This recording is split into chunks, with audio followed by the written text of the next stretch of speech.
안녕하십니까. 마이바시의 회계 이야기 마이바입니다. 오늘은 구독자분께서 요청하신 CMS 에듀라는 그 회사의 사업 보고서와 재무제표를 한번 읽어보겠습니다. 이 동영상은 종목을 추천하는 동영상이 아닙니다. 이 동영상은 회사의 사업 보고서와 재무제표를 무진장 반복적으로 읽어나가면서 공부하는 동영상입니다. 저희 아들이 고등학교 지금 2학년 올라가는데 좀 공부를 잘했다면 제가 좀 이런 학원들에 대해서 많이 공부를 했을 텐데, 그렇죠. CMS 에듀나 뭐 메가스터디 교육이라든지 이러한 부분들에 대해서 이런 회사들에 대해서 많이 공부를 했을 텐데 공부를 잘하지 못해요. 그리고 좀 태권도 쪽에 뭐 시범단 활동하면서 뭐 그쪽에 좀 빠져 있어가지고 공부는 상당히 좀 잘 못합니다. 그리고 학교에서 무슨 뭐 행복지수 뭐 조사하는 게 있더라고요 보니까 저희 아들이 그 학교에서 거의 제일 행복지수가 높은 걸로 나와 있습니다. 그 정도로 뭐 공부하고 좀 담쌌고 그래서 저도 좀 이런 부분들에 대해서 그렇게 관심이 없었어요. 그래서 이제 구독자분께서 요청하셨기 때문에 한번 읽어봤습니다.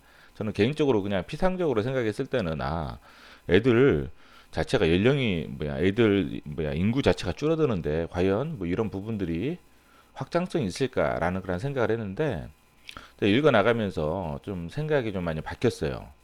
바뀐 게 뭐냐면 인구가 줄어들더라도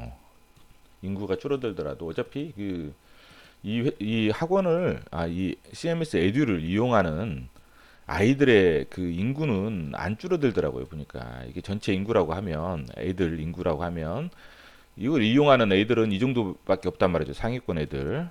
그런데 이 애들은 항상 수요가 있단 말이죠. 여기서 줄어들더라도 이렇게 파이가 줄어들더라도 이 사람은 뭐 상관없고 그 다음에 이건 뭐냐 이 회사 같은 경우는 메가스터디 또 교육과 틀리게 메가스터디 교육은 뭐 고등학교 뭐 내신이라든지 수능 그래서 좀 약간 뭐 스타 강사가 좀 중요한 그런 부분들이 있지만 CMS 에듀 같은 경우는 뭐 스타 강사보다는 어떤 커리큘럼이 중요하더라고요. 커리큘럼이 중요하고 이 커리큘럼이 중요하다는 건 뭐냐면 이 커리큘럼에 따라서 뭐냐면 해외 진출이 가능해요. 해외 진출. 그쵸? 그래서 현재 지금 중국하고 이제 베트남 쪽에 진출하고 있는데 이제 베트남 같은 경우는 어때요? 중국은 인구가 많기 때문에 뭐 진출한다 치더라도 베트남 같은 경우는 우리나라와 교육열이 거의 비슷한 나라라고 보시면 돼요. 어떤 우리나라 사람들과 국민성이 좀 비슷하다고 생각하시면 돼요. 미국에서 가장 좀 생존력이 강한 여성들이 우리나라 여성들, 그 다음에 베트남 여성들 이래라고 보시면 돼요. 상당히 생존력도 강하고 또 교육률도 비슷하게 높아요. 그 부모들이. 그래서 이 베트남 쪽과 중국 쪽. 그래서 이 커리큘럼이 좀 해외 쪽으로 이런 부분들이 나중에 좀 성장 요소가 되지 않을까. 물론 단기간에는 쉽지 않을 거라고 봐요. 단기간에는. 그렇지만은 장기적으로 봤을 때는 그리고 지금 코딩 교육 관련된 부분도 지금 이 CMS 에듀가 지금 교육을 하고 있는데 이러한 부분들도 좀 성장성의 어떤 그런 부분이 될 거라고 보고요. 그래서 이러한 부분들을 봤을 때 의외로 또 배당도 지금 분기별로 하더라고요. 분기별로 하고 계속 뭐예요? 주식 매수 선택권 임직원들에게 부여하기 위해서 자기 주식도 사고 이런 부분들이 있어가지고 또 그 지배회사가 청담러닝이라는 회사예요. 청담러닝이라는 회사인데 이 청담러닝 같은 경우도 계속 지분율을 높이고 있고 그렇죠. 그래서 제가 봤을 때는 이 회사는 좀 싸게만 사면 상당히 괜찮을 것 같다라는 생각이 들어요. 또 어떤 오해의 소지도 많잖아요. 지금 어떤 물론 이제 이익률이라든지 그런 부분들은 줄어들고 있지만 물론 이제 개인적으로 봤을 때는 앞으로 이제 중국이나 베트남 이런 부분들에 대한 어떤 관찰을 좀 하셨다가 이런 부분들이 성과가 나면 상당히 어, 이 회사의 성장성이 또 주목을 받을 수도 있겠다 그런 생각이 듭니다. 한번 손익계산서부터 한번 읽어보겠습니다. 손익계산서는 일정한 기간 동안 회사의 경영 성과를 나타내는 그런 보고서예요. 그렇죠? 그런 보고서인데, 자, 2017년과 2018년도 한번 비교해서 읽어보겠습니다. 9월까지예요. 이것은 9월까지. 9월까지니까 읽어볼게요. 2017년도 누적이 498억, 2018년도 누적이 539억, 한 41억 정도 매출이 증가했어요. 그리고 3분기는 162억, 171억으로 해서 한 9억 정도 증가했죠. 1, 2분기보다는 좀 줄었죠. 매출이 증가하는 게. 그렇죠. 그리고 영업이익이 말 그대로 이것은 매출 원가 자체가 없잖아요. 영업이익이 뭐예요? 어, 88억에서 91억으로 2억 정도가 증가했고 18억에서 20억으로 3분기 2억 정도가 또 증가했어요. 3분기 영업이익은 3분기 영업이익이 거의 해당이 된다고 보시면 되고 잠깐만 한번 볼까요? CMS 에듀 이렇게 보시면 지금 지금 영업이익은 뭐 어때요? 1분기가 제일 좋죠. 그 다음에 좀 떨어지고 있지만 전년 대비해서는 뭐예요? 좀 19억에서 21억 이게 증가하고 있다는 거예요. 예, 그렇죠. 매출은 어때요? 매출은 1분기가 가장 좋네요. 1분기가 가장 좋고 그 다음에 어때요? 좀 떨어졌다가 3분기 때 좀 올라왔고 4분기 예상 매출은 좀 상승하고 있죠. 영업이익도 마찬가지고 전년 대비해서 영업이익은 증가를 하고 있어요. 그런데 영업이익률은 어때요? 영업이익률도 좀 떨어져 약간씩 증가했죠. 약간씩 증가. 예, 이런 부분 대신에 이제 1분기가 제일 좋은 것 같아요. 그쵸? 1분기가 가장 좋은 것 같고 단기 순이익을 이게 지분법 손실이 있네요. 지분법 손실. 그리고 단기 순이익을 보면 어때요? 9천 정도 감소했고 아니 1천만 원 정도 3분기는 올랐고 그래요. 단기 순이익은 발생을 했죠. 72억 정도, 72억 정도 어디로 가요? 이익 잉여금으로 누적이 되죠. 누적. 그래서 219억에서 237억으로 그렇죠. 219억에서 237억으로 그래서 자본 총계가 520억, 전년도에는 506억. 지금 자본금도 증가했죠. 이게 주식 매수 선택권 있죠. 주식 매수 선택권을 행사를 해가지고 자본금이 증가했어요. 그래서 자본 총계도 증가했죠. 증가했는데 부채도 보면 부채 총계를 보면 227억에서 275억으로 48억 정도가 증가를 했습니다. 그래서 부채 비율이 44.89%에서 52.90%로 부채 비율이 증가를 했어요. 그렇죠. 그렇기 때문에 지금 부채 비율이 증가했다는 건 뭐예요? 나중에 매출이 좀 증가하면 레버리지 효과를 누릴 수가 있어요. 그렇기 때문에 왜 그냥 부채 비율이 증가하면 나중에 이익이 증가하는 거에 따라서 ROE도 증가될 가능성이 크잖아요. 물론 이제 재무 비율 측면에서 보면 약간 뭐 증가했지만 그래도 좀 가벼워졌어요. 가벼워졌기 때문에 지금부터 보셔가지고 어때요? 이익의 어떤 탄력성이 좀 좋아진다면 ROE가 높아질 수 있잖아요. 더 그렇기 때문에 이런 부분도 한번 관찰해 보시고 지금 유동부채가 216억이에요. 유동부채라는 것은 1년 이내에 갚아야 될 금액이라고 생각하시면 돼요. 216억인데 뭐 선수금은 미리 받은 금액이잖아요. 15억 정도. 이것은 뭐예요? 선수금 같은 경우 이게 기타 유동부채 선수금이 한 15억 정도 있거든요. 15억 정도 있다는 것은 이것은 나중에 매출로 가잖아요. 미리 돈을 받은 거기 때문에 거의 또 이런 또 영지에 관련된 이런 학원 같은 경우는 다시 환불이 없죠. 거의 안 일어나지 않잖아요. 거의 한번 하면 계속 다니고 하기 때문에 환불이 거의 안 일어난다고요. 그래서 거의 이게 매출로 간다고 보시면 돼요. 15억이. 그렇기 때문에 이 여기서 한 15억 빼면 한 200억 정도 유동부채 갚아야 될 게 한 200억 정도라 생각하시면 되고 200억 정도 유동자산이 한 149억이죠. 유동 비율이 그렇게 좋은 건 아니에요. 그쵸? 아니지만 지금 뭐예요? 금융자산이 한 72억 정도 되고 그쵸? 그 다음에 여기 또 비유동자산에 있는 만기가 1년 이상이 되는 금융자산 보면 147억 이기 때문에 의외로 한 200억 정도 되잖아요. 200, 한 10, 220억 정도, 210. 그러니까 거의 이 금융자산으로 충분히 갚을 수 있는 그런 부분은 있거든요. 그렇기 때문에 그렇게 큰 리스크는 아니다.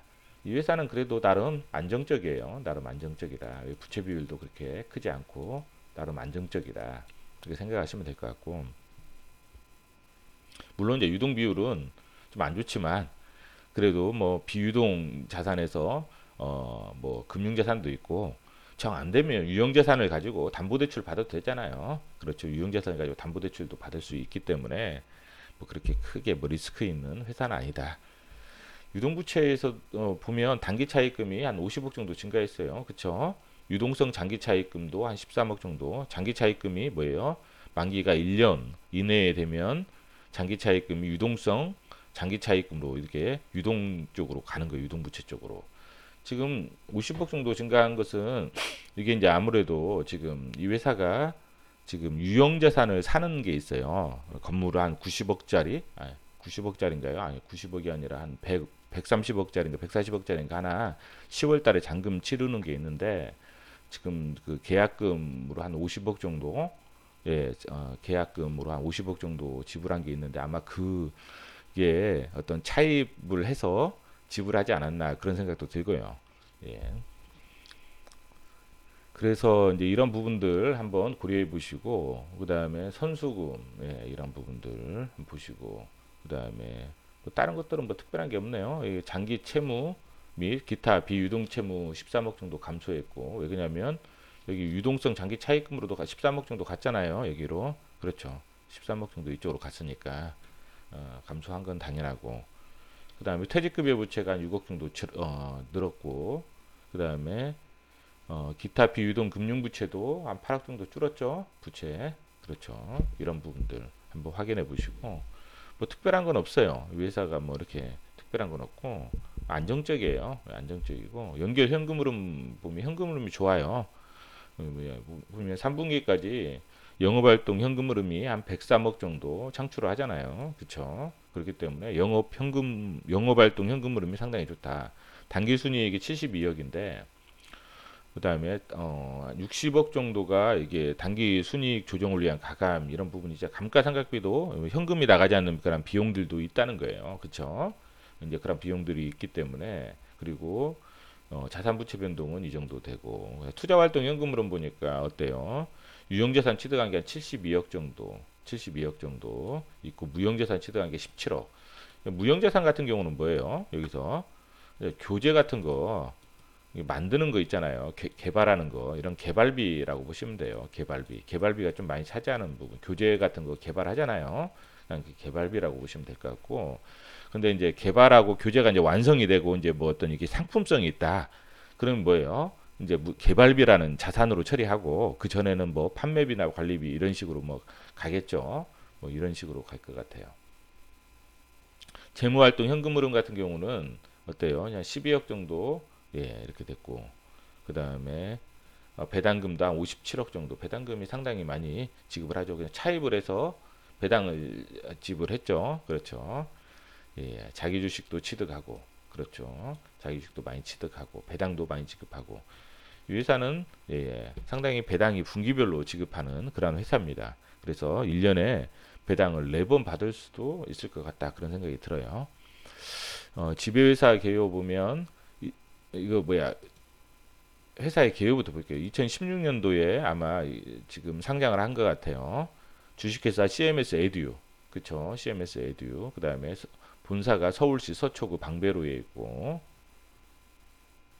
그 다음에 계열회사를 보니까 지배회사가 청담 러닝이에요. 그쵸? 그 다음에 종속회사를 보니까 3개, 진에듀, 상상과 창조, 생각하는 IG, 학원인 것 같아요. 그리고 중국 쪽에 지금 이렇게 있고, 그렇죠. 그 다음 현재 합작법인이고, 예. 신규로 생각하는 IG, 그렇죠. 1월 26일 날. 그리고 코스닥 상장이 2016년도 4월 7일. 어때요? 우리가 상장한 다음부터 2년 동안은 거들떠보지 말자. 지금 2년이 넘었죠. 2019년도니까 지금부터 한번 이제 고려를 해보시는 것도 괜찮을 것 같아요. 이 회사는 한번 제로 베이스에 놓고 이제 냉정하게 보는 거죠. 한번 볼까요? 지금 뭐 어때요? 처음에 상장한 데부터 그래도 꾸준하게 그냥 뭐 의외로 많이 안 떨어졌어요. 원래 상장한 회사들 한 2년 정도 되면 이런 식으로 그래프가 돼 있는데 이런 식으로 처음에 올라갔다가 이런 식으로 이런 식으로 보통 많이 돼 있잖아요. 한 2년 정도 되면 처음에 많이 올라갔다 그다음에 쭉 이렇게 떨어지는 그런 식으로 돼 있는데 상당히 예, 좀 실적이 좀 어느 정도 견조한 것 같아요. 이 회사 같은 경우는 견조하고 좀 그 해외로 지금 장기적인 포석으로 좀 진출하고 있는 그런 부분들도 있고 그렇죠. 여기 보면 코스닥 상장 2016년 4월 달에 그 중국 우한도스 에듀그룹과 조인트 벤처 설립 합작법인이라는 거예요. 그 다음에 소프트웨어 전문 기업 지금 헬로 앱스 지분 양수를 했고 그 다음에 여기 보면 중국 있죠. 성통 인쇄와 조인트 벤처 설립 콘텐츠 공급 계약을 체결했고 그 다음에 코딩 교육 지금 전 세계적으로 좀 유행이죠. 지금 코딩 교육 자체가. 그리고 대학교에서도 이 부분이 뭐냐면 그 소프트웨어 특기자 전형 교육이라 2020년 수시 소프트웨어 특기자 전형 교육 그러면 뭐냐면 소프트웨어 특기자로 이렇게 전형을 하기 때문에 어때요? 서류 100, 그다음 2단계, 1단계 50 플러스 면접 어때요?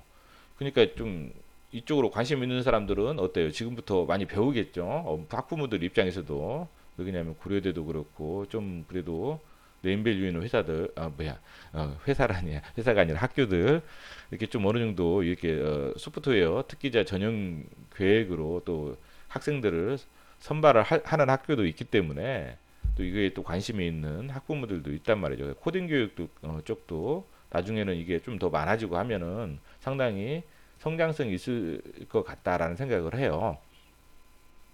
중국 북경 수멍 사고력관 개관 사고력관 그 다음에 2018년도 1월 달엔 베트남 이 그룹과 마스터 프랜차이즈 계약 체결 그렇죠. 이런 부분들 한번 확인을 해보시고 지금 청담 러닝의 사업 보고서에 나와 있는 CMS 에듀에 관한 설명을 한번 보면 올해 1월부터 베트남 여기 보면 C큐브 코딩 분당 센터를 6월에 개원하면서 신규 사업 영역을 수도권 주요지구로 확대. 초등 코딩 교육 의무화. 그렇죠. 19학년도를 앞두고 코딩 교육 시장의 성장 모멘텀이 강화됨에 따라 하반기에도 두 개의 직영 코딩 센터, 중계 잠실을 추가로 개원. 이 밖에도 직영 영재관 1개, 가맹 사고력관 1개를 개원. 이제 확장시킨다는 거죠. 직영센터를 확장, 대치 영재 1관, 목동 영재 2관 이런 식으로. 그리고 올해 1월부터 베트남 현지 교육 기업 2그룹과 손잡고 베트남 교육 시장에 본격적으로 진출. 마스터 프랜차이즈 계약 금액은 약 10억 원, 10억 원을 프랜차이즈 계약 금액으로 받았고 향후 학원생 증가에 따라 로열티 수익을 추가로 확보할 예정. 이 그룹은 지난 8월까지 CMS 베트남 하노이 사호 센터를 개원하였고 연말에는 사업 지역을 호치민으로 확장하여 두 개의 가맹센터가 추가 개원할 것으로 전망됩니다. 하노이 등을 중심으로 소득 증가에 따른 프리미엄 교육 수요가 증가하고 있어 긍정적인 성과가 기대됩니다. 그리고 지난해 12월 북경 합작법인 내 1호 직영센터 수멍 사고력관을 중국 북경에 개원하였고 약 3개월간의 테스트 마케팅 기간을 거쳐서 올해 상반기부터 정규 수업을 시작하였고 현지에서 좋은 반응을 얻고 있습니다. 올해 12월에는 북경의 2호 직영센터를 개원하여 사업의 확장성을 높여나갈 계획입니다. 지금 어떤 중국 쪽과 베트남 쪽에 이제 여기서 어떻게 보면 테스트 마켓이잖아요. 여기서 잘 되면 다른 나라들 동남아라든지 지금 뭐 인도라든지 뭐 여러 가지 있잖아요. 그런 나라들로 확장을 시킬 수가 있다는 거죠. 확장성이 좀 있어요. 나름. 그래서 이제 한번 이 부분을 관찰하셔야 돼요. 그러면 의외로 이 회사가 상당히 성장 가능하냐 이런 부분들을 이제 보셔야 되니까. 자, 1,800만 주. 그리고 자사주를 취득하고 이런 부분들은 목적이 주주가치 제공 및 임직원의 성과 보상을 위해서. 그래서 실제로 임직원 성과 보상을 위한 자기 주식 교부. 그렇죠. 그리고 주요 배당 지표 보면 분기별로 배당을 하더라고요. 이 회사는 분기별로. 그래서 이런 식으로 1분기 배당 100원, 2분기 배당 한 주당 60원, 3분기 배당은 11월 중 배당금을 결정하여 지급할 예정. 뭐 이런 식으로 돼 있죠. 여기 보면 당사는 16기 2018년도부터 주주 환원 정책 강화 측면에서 분기 배당제를 도입하여 3월, 6월, 9월, 12월 말을 기준일로 하여 주식을 보유하고 있는 주주에게 배당을 지급합니다. 이게 중요한 게 뭐냐면 이때 돈을 받아서 또 살 수 있잖아, 주식을 계속. 그쵸? 계속 살 수 있는 부분이 있기 때문에 계속 사서 그러면 또 그 산 거에 대해서 또 배당을 또 받고 또 받고 또 받고 또 받고 이런 전략으로 갈 수가 있다는 거예요. 그쵸? 그다음에 교육 산업의 성장성 뭐 이런 거 한번 보시고 출산율은 어때요? 떨어지고 있죠. 떨어지고 있지만 초중고 학생 수가 전년 대비 2.7% 감소하였음에도 전년 대비 3.1% 증가했다. 그쵸? 이런 부분들 사교육비 그다음에 수학교육 수능에서 영어가 절대평가로 전환됨에 따라서 어때요? 상대적으로 수학과 국어 과목의 중요성이 부각되고 있고 그래서 수학 과목 1인당 월 평균 사교육비는 어, 7.8만 원, 7만 8천 원으로 전년 대비 2.6% 정도 증가했다. 그다음에 사고력 수학은 뭐 이런 부분 영재 교육 시장도 상당히 전국에 총 8개 영재 학교를 설립했고 그쵸? 이런 부분도 한번 확인해 보시고 올해 신입생 선발 전형에도 지원자가 전년 대비 각각 333명, 741명, 영재학교는 333명, 그 다음에 과학고는 741명이 지원자가 전년 대비해서 증가했다는 거죠. 그만큼 관심이 있다는 거고 과기 정통부 주관으로 실시한 소프트웨어 중심 대학 사업에 선정된 25개 대학 가운데 19개 대학이 올해 수시 전형에서 소프트웨어 특기자 전형으로 615명의 신입생을 모집하는 등 코딩 능력은 미래의 인재를 선별하는 새로운 핵심 역량으로 주목받고 있다. 이런 부분들 해외 시장도 코딩 관련된 교육을 많이 가르치고 있다는 거. 회사의 경쟁 우위 요소는 뭐예요? CMS 에듀는 진일 보안 수학 교육 방법론과 콘텐츠를 구축 그리고 최고의 브랜드 파워 확보 이런 부분이라는 거. 콘텐츠 부분에서는 뭐냐면 또 코딩 교육 이런 부분들도 있다는 거. 실습 수준의 콘텐츠가 아닌 융합 학문으로 접근할 수 있는 2년 3개월의 정규 교육 과정과 그렇죠. 전문 교재를 갖추었다는 점.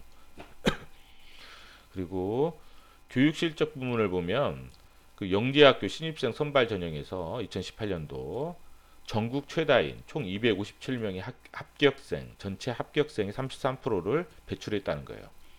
특히 최상위 영재학교로 평가받는 서울과학고의 신입생 120명 중 75명, 약 63%가 75명이 CMS 에듀 출신이라는 거. 상당히. 그리고 한국 수학 올림피아드 1차 금상 수상자 75명 중 27명이 그리고 국제 수학 올림피아드 한국 대표 6명 중 3명이 CMS 에듀 출신으로 명실상부. 이거 상당히 어때요? 인재 양성의 허브로 평가받고 있고 상당히 그 알아주는 그러한 어떤 네임밸류를 가지고 있는 그러한 CMS 에듀네요. 단기 중 추진하였거나 향후 추진하려는 사업. 그다음에 C큐브 분당 코딩 분당세 아까 봤죠. 그 다음에 베트남 현지 교육 이 부분 뭐 거의 베트남이 우리나라와 한국과 가장 교육률이 닮은 나라라고 보시면 돼요. 그렇기 때문에 하시면 되고 중국 쪽도 마찬가지고 한번 확인해 보시고 그래서 지금 아직은 어때요? 해외 매출이나 이런 부분들이 아직은 적어요. 그렇죠? 4.5%는 이런 부분들까지 다 포함이 돼서 4.5%니까 훨씬 더 적은 부분이잖아요. 그렇죠? 그래서 이 부분이 어느 정도 올라와 준다면 적어도 20% 선까지 올라와 준다면 상당히 어때요? 이 회사 같은 경우는 어때요? 상당히 성장성을 이제 있다라고 이제 판단을 할 수가 있죠. 왜냐하면 해외 쪽에서 계속 성장이 되는 그런 부분이기 때문에 그래서 이 부분을 해외 쪽을 좀 장기적으로 관찰을 해보시는 게 좋을 것 같아요. 이 회사는. 네.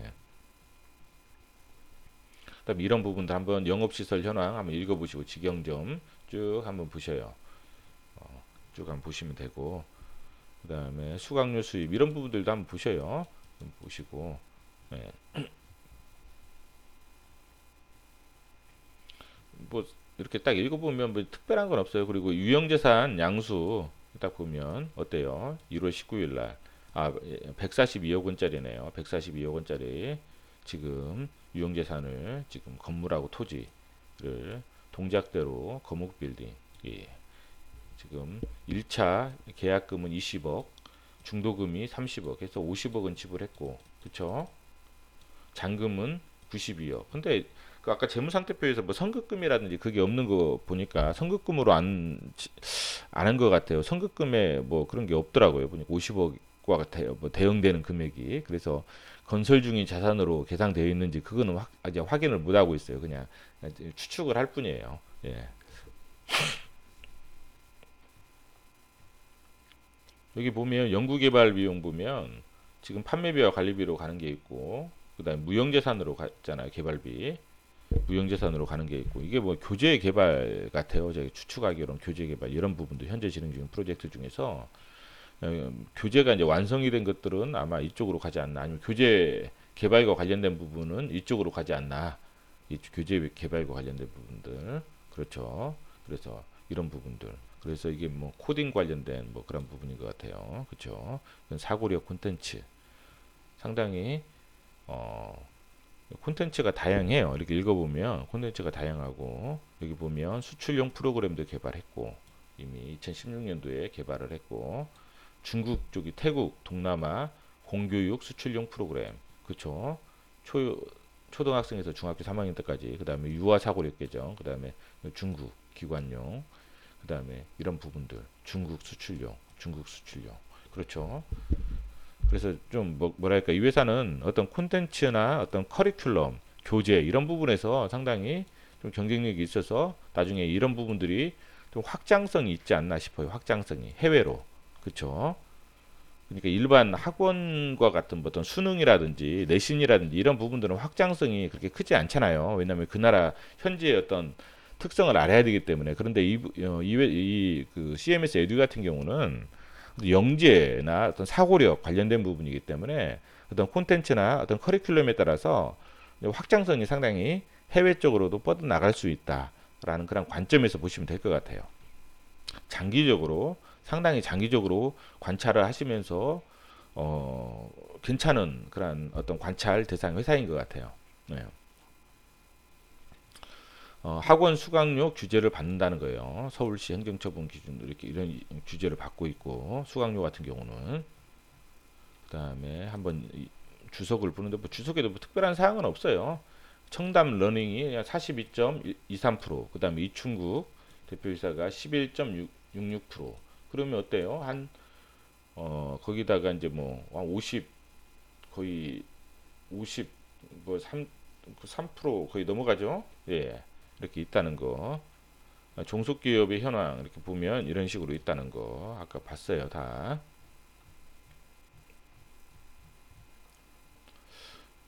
이 회사는 이제 교육 서비스는 어때요? 기간에 걸쳐 인식하고 그 다음에 가맹점의 브랜드 사용 권한 및 용역 제공 가맹 계약을 체결하고 관련 수익을 서비스 제공 기간에 걸쳐 인식하고 부동산 임대 용역도 뭐 어때요? 뭐 임대 기간에 걸쳐 인식하고 교재 제공은 뭐예요? 공급 기준 그렇죠. 교재를 공급하는 그 기준으로 수익을 인식하고 교육 컨텐츠 제공은 뭐예요? 컨텐츠 제공 기간에 걸쳐 인식하고 당연한 거죠. 당연한 것. 그래도 한번 읽어봤어요. 매출 채권이 어때요? 지금 늘었죠. 지금 많이 늘었어요. 매출 채권이. 이건 뭐냐면 아마 중국 쪽 있죠. 그 중국 관계회사와 관련된 매출 채권을 못 받는 게 좀 있는 것 같아요. 그게 좀 많이 올해 한 5억 정도 더 는 것 같아요. 그렇죠? 좀 늘고 또 다른 데 좀 늘고 예. 중국 쪽 아까 뭐 특수 관계자 매출 보니까 매출 채권이 중국 쪽에서 한 10억 정도 더 있는 것 같아요. 예. 그 다음에 재고자산 같은 경우도 어때요? 개발비가 늘어서 신규 교재 이런 부분들이 개발하는 거잖아요. 그래서 이제 그런 어떤 그런 교재 관련된 부분이 늘어나지 않았나 이제 그런 생각을 해보고 예, 예. 그렇게까지 뭐 위험한 금액들은 아니잖아요. 예. 관계기업 투자자산 같은 경우는 어때요? 지금 중국 쪽 예. 아직까지는 적자인 것 같아요. 예, 적자. 아까 지분법 손실 나와 있는 거. 그 다음에 임대 수익도 좀 줄었고요. 유형자산을 보면 건설 중인 자산이 한 50억 정도 있거든요. 50억. 그쵸? 당분기 말에 50억 정도. 이게 아까 그 산 거 아닌가? 그걸 이쪽으로 넣지 않았나? 이제 그런 생각도 해보고. 그 다음에 취득 보니까 57억 있죠. 뭐 여기서 2억은 시설 장치고 한 55억. 뭐 취득세 뭐 다른 어떤 뭐 부대 비용들 들어가는 것들. 그래서 이게 그 아까 그 유형자산 사는 거 있잖아요. 50억 들어간 거 그게 아닌가 그 생각을 해봐요. 무형자산을 보면 개발비가 좀 많죠. 12억 정도 이번에 개발비. 그래서 상각은 33억 전체. 기타 금융자산에 보면 이게 임차보증금이 있다는 거. 임차보증금 뭐예요? 우리가 학원을 개원을 할 때 뭐예요? 우리가 직접 그 건물을 살 수도 있지만 빌릴 수도 있잖아요. 빌리면서 임차보증금. 예, 원래 장기 비유동성인데 그렇죠. 일부는 유동성으로 이제 뭐 거의 임대 기간이 거의 끝나면 다시 또 계약을 해야 될 거 아니에요. 그런 것들 1년이 안 되는 것들을 임차 유동으로 가는 거죠. 예. 그다음에 뭐 특별한 건 없고요. 차입금이 늘어났죠. 지금 한 50억 정도, 50억 늘어났고. 그다음에 장기 차입금 중에서 만기가 1년 이내로 된 것들은 유동성으로 유동부채로 보내주고 미지급금이 뭔지는 모르겠어요. 지금 미지급금이 한 53억 정도가 있죠. 미지급금. 그렇죠. 미지급금이 건설 중인 자산이 이제 모르겠네. 이건 한번 확인을 해보셔요. 뭔지. 선수금은 좀 줄었죠. 선수금은 뭐예요? 수강료를 미리 받은 거잖아요. 15억 정도. 15억 정도 지금 미리 받아놓은 선수금의 수강료. 충당부채는 뭐예요? 충당부채는 학원 운영을 위해서 임차하고 있는 토지 건물에 대해서 임차기간 만료할 때 원래 이렇게 막 강의실이라든지 그런 부분들을 어때요? 다시 원상 복구를 해야 돼요. 원상 복구할 때 어떤 비용이 들잖아요. 이제 그러한 어떤 미리 부채로 잡아놓은 거예요. 이제 뭐 좀 틀리죠. 그 메가스터디 교육 같은 경우는 뭐 충당 부채가 뭐가 많아요? 장학금 그런 게 좀 많죠. 장학금 같은 경우 그런 것들이 있거든요. 예. 자, 뭐 특별한 거는 이제 없어요. 특별한 건 없고 주식 기준 보상 이것도 한번 보시고 종업원 급여가 상당히 많이 늘어났어요. 그쵸? 한 21억 정도 종업원과 관련된 급여하고 퇴직급여하고 복리후생비가 한 21억 정도 늘어났는데 전체 총 80억에서 지금 전년도 58억이었죠. 매출액이 539억, 498억. 그러니까 인당 어떤 급여 관련된 생산성은 지금 많이 줄었죠. 8.58에서 6.7. 그러니까 사람에게 급여를 지급한 거 대비 어떤 생산성 매출은 많이 줄었어요. 그렇죠? 자, 그만큼 뭐예요? 많이 줄었다는 것은 직원들은 좀 행복감을 느낄 수도 있잖아요. 그만큼 일을 안 하고 많이 뭐예요? 지금 많이 받은 거기 때문에 그렇죠. 예, 이런 부분들 한번 확인해 보시고 예, 뭐 특별한 건 없어요. 특별한 건 없고 자 임직원 한번 볼까요? 이충국 씨가 대표이사고 그 다음에 직원들 보면 강사가 남자가 212명, 여자가 381명. 보통 평균 근속 연수가 한 3년. 그렇죠. 여기 보면 아까 그 무형자산에 보면 별로 전속계약금 그런 게 별로 없죠. 전속계약금. 이게 이제 좀 스타 강사가 있는 데는 전속계약금이 커요. 근데 이 회사는 뭐 스타 강사에 의존하는 게 아니라 어떤 커리큘럼이나 어떤 그 콘텐츠 이런 쪽에 좀 경쟁력을 가지고 접근하는 회사인 것 같아요. 그렇기 때문에 어떤 이러한 부분에 있어서 전속계약금이 그렇게 크지 뭐 그렇게 있는 것 같지는 않아요. 기타의 무형자산이 전속계약금인지 그건 한번 회사하고 확인해 보셔야 될 것 같아요. 그렇죠? 기타의 무형자산. 근데 그게 뭔지는 모르겠어요. 아직 확인을 안 해봐가지고. 어때요? 뭐 특별한 건 없죠? 특별한 건 없고 한번 이 회사 한번 뭐 정리를 해보면 이 회사 어때요? 지금 계속 이 회사가 이제 올라가려면 지금 피고파이 Q잖아요. 그쵸? Q. 근데 이제 그 뭐야 아이들 어차피 인구는 줄어들지만 어때요? 지금 이 회사의 수요층은 이 정도란 말이에요. 상위층, 영재 학원 막 그런 부분이기 때문에 그렇죠. 이쪽은 줄어들더라도 이 수요는 안 줄어든단 말이에요. 이게 늘어나면 늘어났지. 여기서 확장이 더 시킬 수도 있잖아요. 지금 상위 뭐 한 10%다. 상위 20%까지 확장을 시킬 수도 있는 부분이고. 그렇죠. 이것도 늘어날 수 있단 말이에요. P는 어때요? 뭐 어차피 규제를 받으니까 이런 부분들은 뭐 일정하다고 보면 되고. 그렇죠. 이게 늘어나려면 어떻게 해야 돼요? 당연히 학원을 확충을 해야 되잖아요. 확충을 하면 어떻게 보면 이 회사에 네임밸류가 있기 때문에 대부분 거의 찬다고요. 수강생들이 차면 어차피 이 회사 같은 경우는 수강생들이 일정 부분 차면 또 직원을 또 더 강사도 구해야 되잖아요. 구하고요. 고정비도 늘어나기 때문에 그 영업 이익률 자체는 한계가 있는 것 같아요. 그렇죠? 뭐 어떤 온라인 강의처럼 한번 딱 했으면 뭐 이게 무제한대로 이렇게 만약 수강생이 플랫폼처럼 들어온다 그러면 고정비로 인한 영업 레버리지 효과가 크겠지만 이 회사는 수강생이 늘어나면 그만큼 또 고정비도 같이 늘어나니까 뭐 강사에 대한 어떤 그 인건비도 같이 늘어나잖아요. 그렇기 때문에 이익률은 그렇게 뭐 특이하게 좋아질 것 같지는 않은데 그래도 전체적으로 어때요? 매출이 증가하면 또 이익도 증가하기 때문에 예, 이런 부분들 학원이 어느 정도 확충을 하느냐 이런 부분들 그 다음에 해외 쪽 아까 베트남하고 지금 아직은 초기잖아요. 완전 초기. 베트남도 그렇고 올해부터 한 거니까 중국도 그렇고 초기잖아요. 초기. 이 부분이 과연 얼마나 성장 가능하냐. 그쵸? 이게 성장 가능하면 여기서 이제 말 그대로 테스트 마켓 아니에요. 성장 가능하면 이 나라에서도 성장할 수 있지만 또 다른 나라에도 진출할 수 있단 말이에요. 동남아시아가 우리나라보다 좀 교육 수준이 떨어지는 그런 나라들로 충분히 진출할 수 있단 말이죠. 왜냐하면 다른 나라들의 입장에서 보면 한국이라는 나라가 어떤 교육열이 높다는 것은 이미 세계적으로 알려져 있거든요. 그리고 또 교육 수준도 높고 그런 부분이기 때문에 어떻게 보면 상당히 매력적인 또 이 사업일 수가 있단 말이죠. 그 다음에 또 세 번째는 뭐예요? 또 뭐 이게 또 그다음에 코딩 같은 경우 있잖아요. 코딩이 이제 뭐 지금 이 회사 같은 경우는 어떻게 보면 교육 정책에 따라서 좀 성장해온 회사 같아요. 교육 정책. 2003년도에 뭐예요?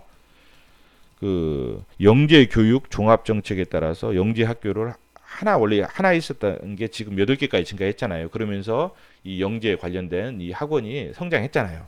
그리고 2012년도에 수학 교육 종합 계획이라고 사고력 수학에 대한 어떤 그 부분이 나와 있거든요. 그 사고력 수학 때문에 또 어때요? 사고력관. 그렇죠? 성장했고. 그 다음에 최근에는 뭐예요? 최근에는 2018년도 최근에는 코딩 교육. 그렇죠? 지금 정규 교과 과목으로 초등학생들은 지금 하고 그 다음에 대학에서도 뭐예요? 대학에서도 아까 본 것처럼 그 소프트웨어 특기자 전형을 통해서 뽑을 수도 있잖아요. 그러면 어때요? 학부모들 입장에서는 충분히 애들 미리 우리나라는 특히 이게 더 심하잖아요. 미리 보험 형식으로 미리 배우게 해놓는 거죠.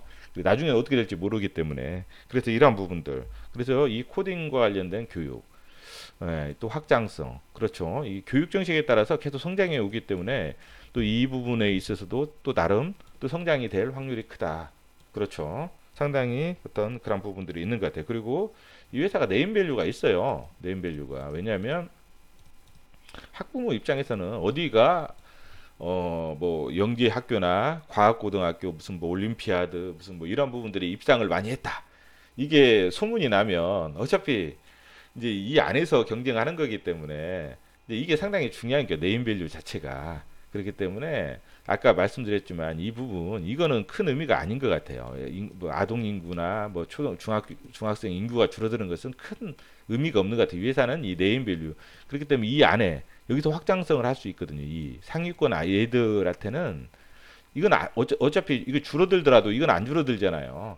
예, 그렇기 때문에 이 줄어드는 이 교집합이 틀리다는 거예요. 그렇기 때문에 이런 부분들 괜찮을 것 같고 그리고 이제 뭐냐면 이게 사고력이나 영재 이런 거 있잖아요. 사고력, 영재 이런 부분들은 뭐예요? 토론 교육이란 말이에요. 토론 교육. 그러니까 어떤 그 교재 그다음에 어떤 그 콘텐츠 이런 부분들이 중요하지. 커리큘럼 이런 부분들이 중요하고 그다음에 이것은 온라인 교육으로 할 수가 없잖아요. 이것은 온라인으로 접근하기가 쉽지 않단 말이에요. 온라인으로.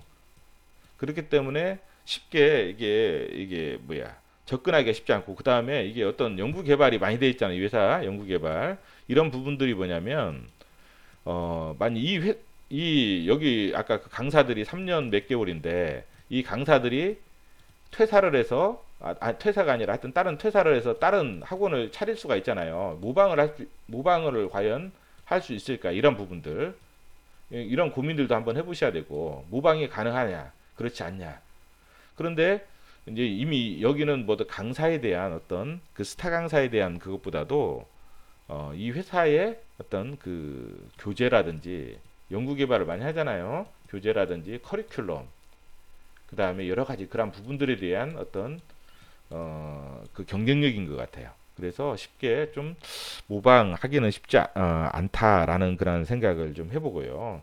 그래서 이런 식으로 이 회사는 제가 봤을 때는 그리고 또 하나 분기 배당이라는 거. 우리가 그 배당 현금의 현재 가치라고 하잖아요. 현금 뭐 미래에 배당을 뭐 1년 후에 받는 거보다는 지금 받는 게 현금을 활용해서 내가 또 투자를 하면 뭐예요? 이 여기에 대해서 또 배당을 또 받을 수 있잖아요. 계속 복리로 받을 수 있잖아요. 1년에 4번을. 예, 이런 식으로 가기 때문에 이 분기 배당이라는 것도 이 회사에 투자해서 배당을 받는다.